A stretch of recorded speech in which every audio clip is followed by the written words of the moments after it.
On today's episode of Locked On Wild, how different would things be right now had a business approach been taken after last season ended?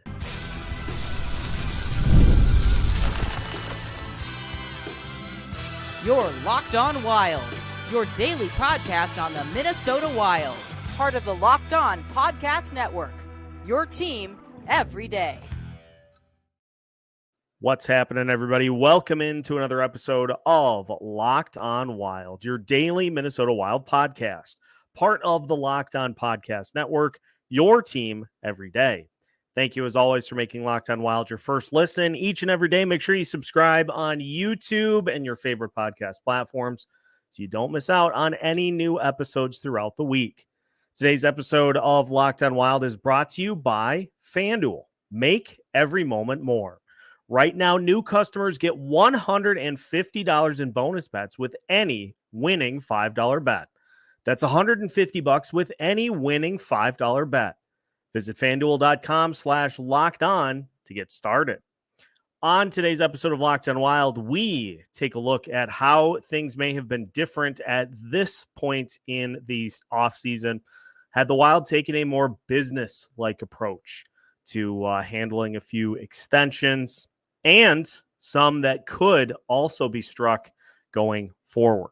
My name is Seth Topol, your daily Minnesota Wild insider. Hope everybody had a great Memorial Day weekend, and we get things rolling here this week by taking a look back, because obviously at this point, the biggest point of contrition, or one of the most one of the heaviest points of contention, I should say, is a handful of extensions that were signed after last season ended, before this most recent season, that kind of went against what I think a lot of fans were expecting to see from the Minnesota Wild going forward through these most heavy seasons of the cap penalties. I think a lot of people expected that the team was going to try to kind of limp through it and then have the full purse strings available to really dive in for the 2025-2026 season. And then we see extensions handed out to Mats Zuccarello, to Marcus Foligno, to Ryan Hartman. Also last year during the season, Freddy Gaudreau, Marcus Johansson also getting an extension. And so there's a lot of locking in a group that I think a lot of people would argue needs some help for sure. But a question that kind of comes to my mind too is, would help even be enough?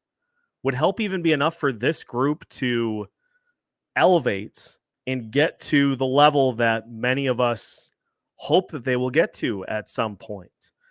Because if you add up the number, 4.125 for Zuccarello, 4 for Foligno, 4 for Hartman, 2.1 for Gaudreau, 2 for Johansson, that's $16.225 million right there that theoretically could have not been on the books at all heading into the season. Now, counterpoint, you have to fill a roster somehow.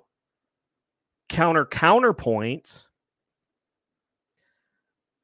there are areas of concern, I think, with all of these extensions that we're going to dive into here today. And we're going to revisit what should have been done in each case with some substance, not simply just, these players shouldn't be on the roster whatsoever. Like, let's analyze this with some substance here. But let's start with, I think, the easiest one, because it's the one that is the biggest question mark. Because the premise as to why it was signed was one that I don't think made sense in the first place. And that's Freddy Gaudreau. Freddy Gaudreau signed to a 5-year, $10.5 million extension, $2.1 annual AAV all the way through 2027, 2028. And a guy who started to show some signs that maybe he could be a contributor, not a focal point, but a contributor to a team, with the fact that he had a career high 19 goals in 2022, 2023. He played all 82 games, 19 goals, 19 assists. The year before that, 2021, 2022, he had 14 goals, 30 assists. And so you're basing his production off of those 2 years and assuming that he's going to be able to keep that going, when I think a lot of people, I think there's a general consensus that Gaudreau was part of 2 very productive lines for the most part over those 2 seasons, with Kevin Fiala and Matt Boldy in 2021, 2022, and with Marcus Johansson and Matt Boldy, with Joel Eriksson Ek and Marcus Johansson. He was with a key portion of the scoring, but he was not the one driving it himself. It was at points with Marcus Johansson and Matt Boldy that did a lot of the lifting in 2022, 2023. But this past season, 2023, 2024, 5 goals, 10 assists, 15 total points in 67 games. And so you take Freddy Gaudreau away from the guys that were putting him in position to capitalize on these opportunities, and you put him in a role that is, I think, more suited for what he actually is. And he's not a $2.1 million guy. Like he was playing above his skill set over the last 2 years and was being put in situations by his teammates to pick up assists or to score goals himself. But you take that away, you put him on a 3rd line or a 4th line where I think he's way more suited for his skill level. And the offense just is not there. And so whatever reason you can think of as to why this contract made sense in the first place, whether it be, well, we don't really know what we've got in Marco Rossi, and at the time, heading into another year of the Dean Evison era, he was played enough. Gaudreau was played enough to where you said, yeah, he's probably he's a middle 6 guy that can slot in to higher roles on a case-by-case basis. But we see the truth then this year that at this point, he's a 3rd-line wing, 4th-line center probably is his role. And there's not a need to lock those guys in. And so from a hindsight perspective, I think this would have been one that you just allow somebody to overpay. Like, and I know it was insurance for Rossi to make sure that he was capable of playing at a high level at the center position. But you sign a player to an extension based off of a hypothetical. That doesn't make a ton of sense to me. And so if I had the ability to kind of walk back and make a decision as to like what makes sense here, I would have either walked away entirely or maybe done a modest 1-year extension. Coming off of last season, coming off of 19 goals, I would have maybe done a 1-year extension just to make sure that's the type of player you were getting. Just to make sure that that is what Gaudreau was capable of providing you on a year-to-year basis. Now, I will give some benefit of the doubt to Gaudreau. It is pretty obvious he was hurt for a majority of the beginning of the season. But we talked about, we tallied all season the number of games in which you just are not providing any level of impact offensively. And for a team that struggles as much as the Wild do to score outside of your obvious top-level guys, you just can't afford to have more than maybe 1 or 2 of those guys on a roster. You can't afford to have a bottom 6 that is just exclusively guys who can be physical, but are not going to give you much of an impact offensively. Like you have to be able to help set up goals, because that's the MO against this team right now is you stop Kirill Kaprizov and nobody else can step up and score. So with hindsight, I would have said, hey, Freddie, we like you. Here's a 1-year extension to stick around, but if you want to stick around, if you're having enough fun here to stick around beyond that, prove it. And then you get to this season, the 5 goals, 10 assists, 15 points, and you can just walk away. You can just walk away without having to wonder what you're getting for the next 4 seasons with trade protection and the ability to only move Gaudreau, if anybody's willing, to half the league. So that was a big swing and miss. And it was, again, with a guy who we've talked about extensively since he came to Minnesota. You don't really know what you've got, because this was really his first legitimate shot on an NHL roster. And it worked out for a couple of seasons, and then things just absolutely torpedoed this past year. But now the Wild, really, the only choice they have is to plug him in on probably that 4th line as your 4th center and hope that he's able to, just with really no expectations set on what he's going to do, hope that he kind of slides under the radar and has, a sneaky good season with no pressure, no expectations over the top of him.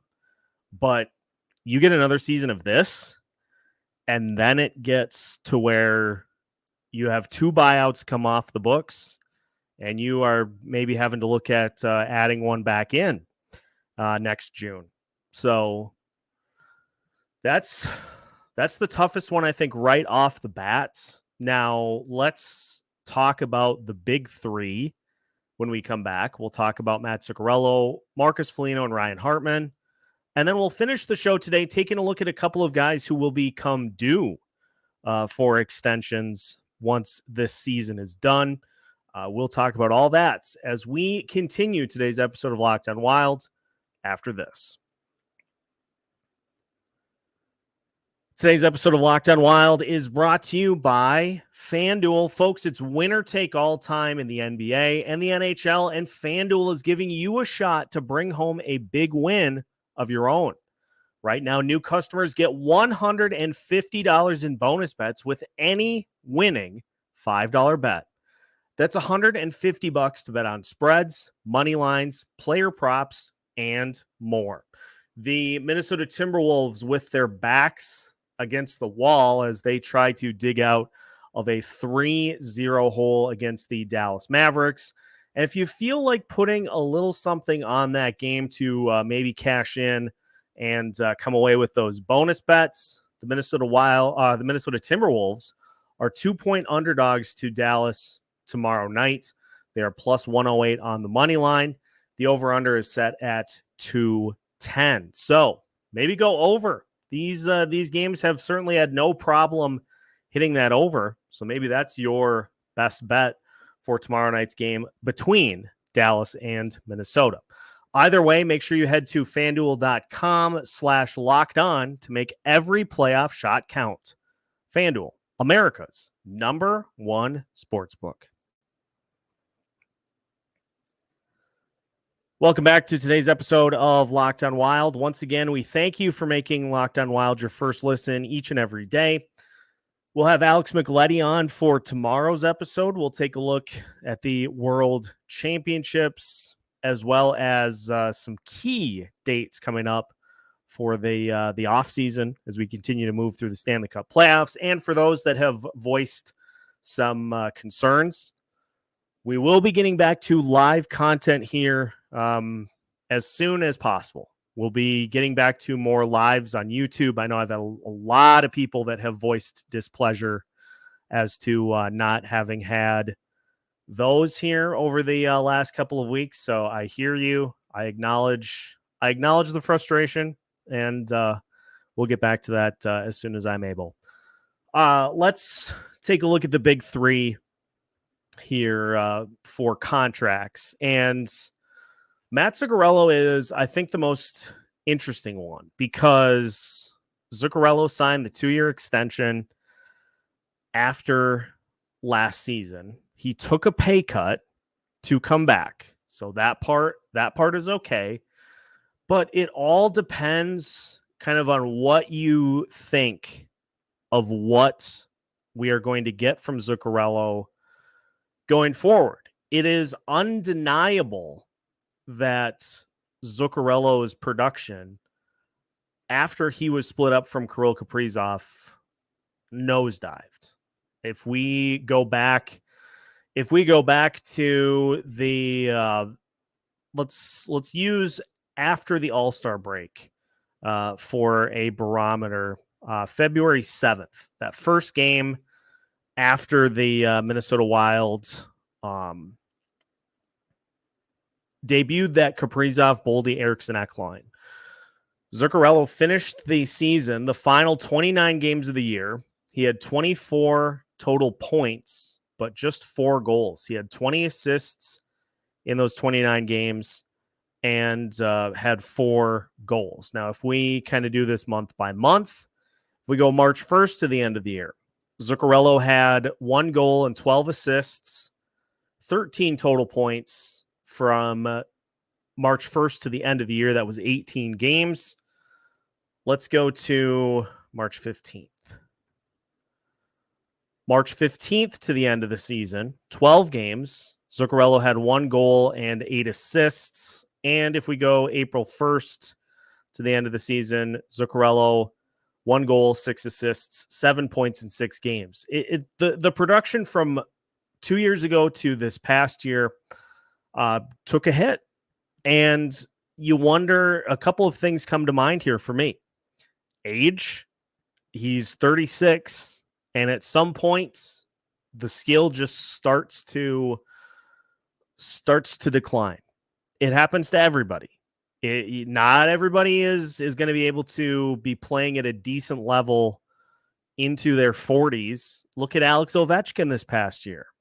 He finally took a big hit in the production category as he continues to try to chase the all-time goals mark. Zuccarello, same thing. He had points this season where it was tough. It was tough for him, which leads me to the 2-year extension that was signed. If it's me, if I'm the one making the decisions, and clearly I'm not, because I'm here and not in the GM's chair. But if it's me making the call, the most I am willing to go for Mats Zuccarello after last season is done is 1 year. That is the maximum amount that I'm willing to go. And that is, I think, a take it or leave it. because Zuccarello is going to need to be one of those guys that picks it up this upcoming season. If those numbers take another hit, then what are you doing with that final year? Are you in buyout category there too? Again, the theme here, the theme that we're getting at the whole episode is kind of getting away from the notion that it's a business. Like, a team is a business. You have to make business decisions that are hard. They're difficult. It's not an enviable position to have to be in, but you have to do what is best for the team going forward. And so I would have probably been willing, because of the last couple of years, he's certainly been a very productive player. I would probably have extended a 1-year extension, and that was it. Because if you have a similar year to this next year, then what do you do with that final year? And that is just, these are the reasons that this team continues to be in these situations, is hanging on too long, not knowing when to, all good things come to an end, not knowing when to get off the ride before it doesn't make it up the hill is a key part of teams being able to continue to be good, and teams that continue to get stuck directly in the middle. Let's finish by discussing Foligno, Hartman, and we'll take a look at a couple of names who are in line for potential extensions and whether or not they're good ideas. We'll talk about that as we finish today's episode of Locked on Wild after this.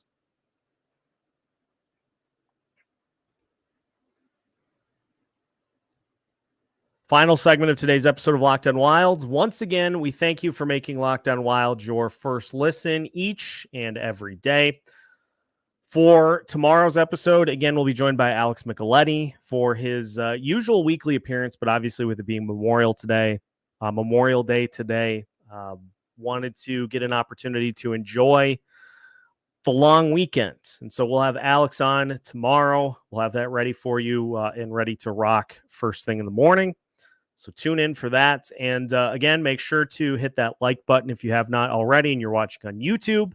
And make sure to subscribe on your favorite audio platforms as well, so you don't miss out on any big Minnesota Wild news here throughout the rest of the offseason.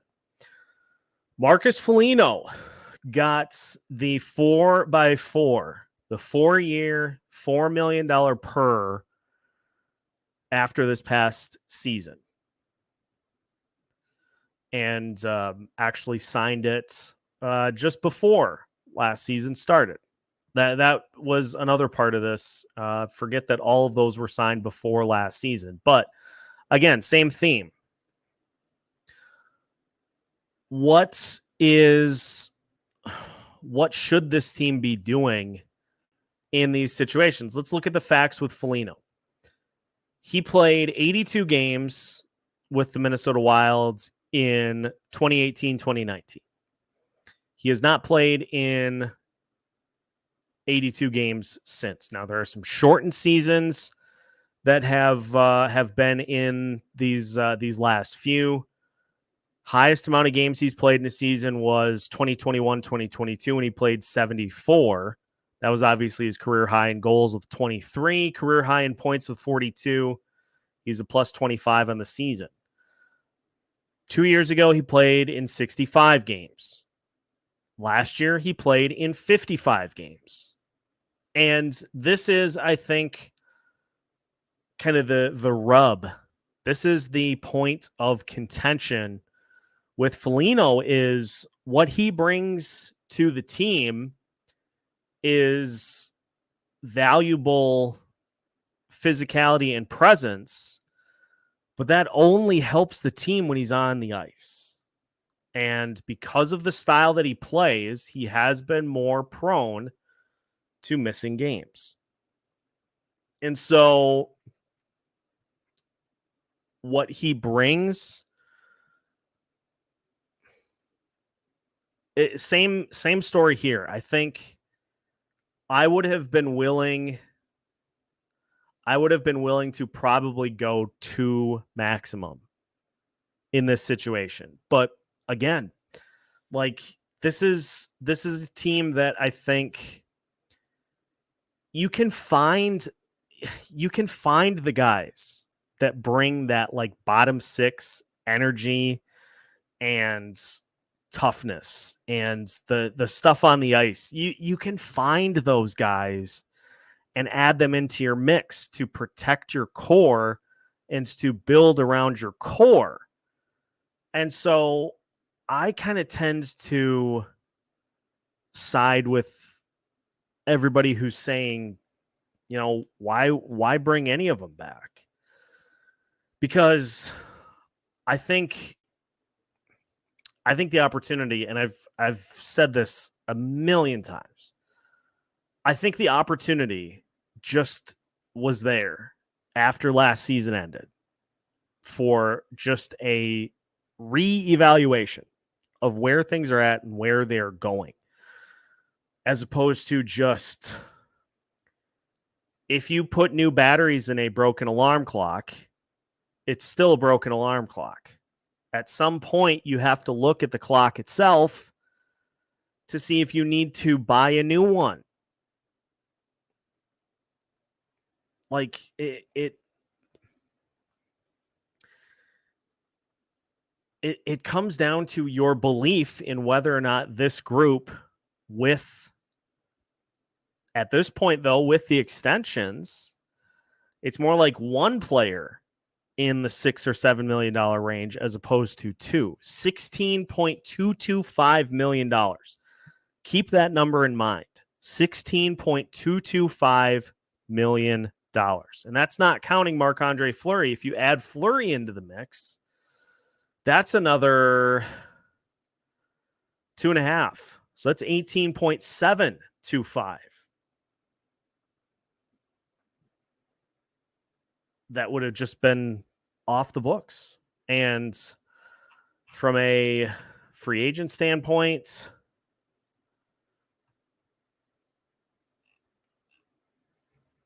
you're probably not going to get Steven Stamkos, but he's out there. You definitely would have enough money for a guy like Jake Gensel. My point in all of this is you can add these guys in. If you have a deep farm system and you have some additional draft picks in your midst, and you get to the trade deadline and you're in position to where you're like, okay, we're going to go for this, you can either make a big swing or you can go add bottom 6. Colorado did it this past season. They revamped their entire bottom 6 and they took a big swing.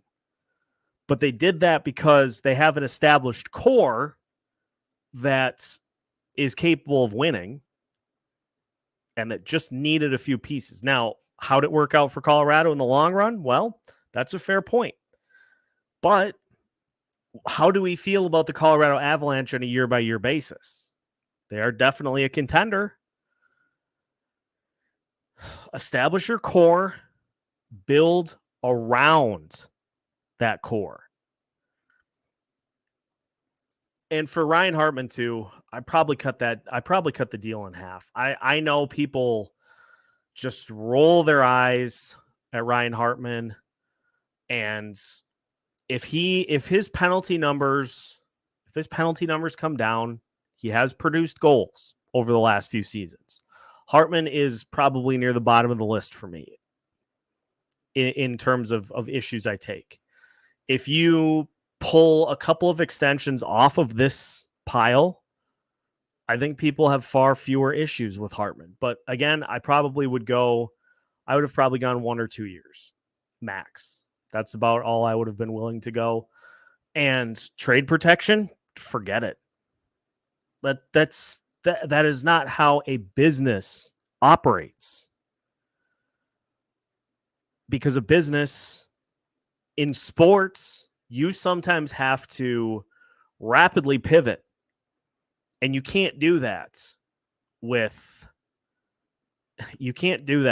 a roster full of guys with trade protection. You just can't. A couple of guys coming up that will be eligible for extensions. Jake Middleton, who's become a fan favorite, $2.45 million this year. There have been articles written by Hockey Wilderness, amongst others.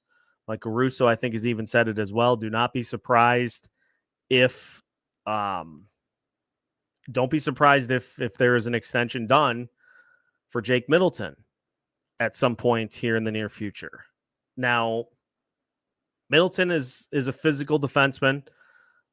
The reports that came out saying that he played through substantial injury this season explain his dip in performance for sure.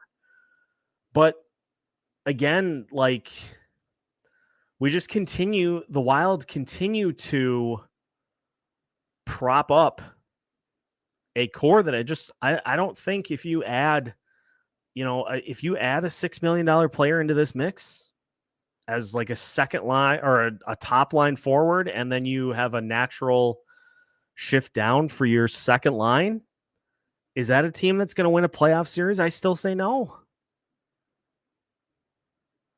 So at what point do you get a new alarm clock, or do you just keep putting new batteries in, hoping that it's just going to fix itself?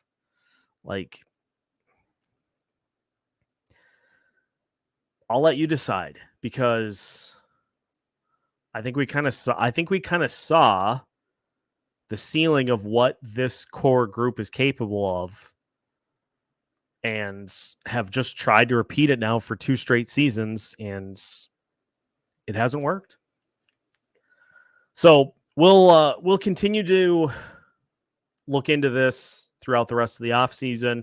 Obviously, we're going to continue with the report cards. We'll do Marco Rossi's next.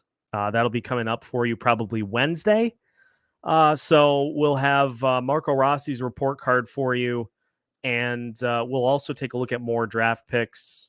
Be on the lookout for that playlist of all the draft profiles coming on YouTube later this week, just to kind of get those organized. So when we get to the NHL draft, you'll have an opportunity to view those after the Wild make their pick at number 13. We'll also mix in a couple of mock drafts as well. So stay tuned as we continue to move you through the offseason here at Locked On Wild. Make sure to give this video a like if you are part of the YouTube crew. We appreciate having you along each and every day of the week. Again, as I mentioned, we'll get the live content rolling up here again as soon as possible. And we will continue to keep you up to date on our favorite audio platforms as well, whether it be Spotify or Apple Music, Amazon Music, you name it, you can find us there as well. Enjoy the rest of your Memorial Day weekend, and we'll be back with you with a new episode coming up tomorrow here on Locked On Wild. You can find new episodes every Monday through Friday as part of the Locked On Podcast Network.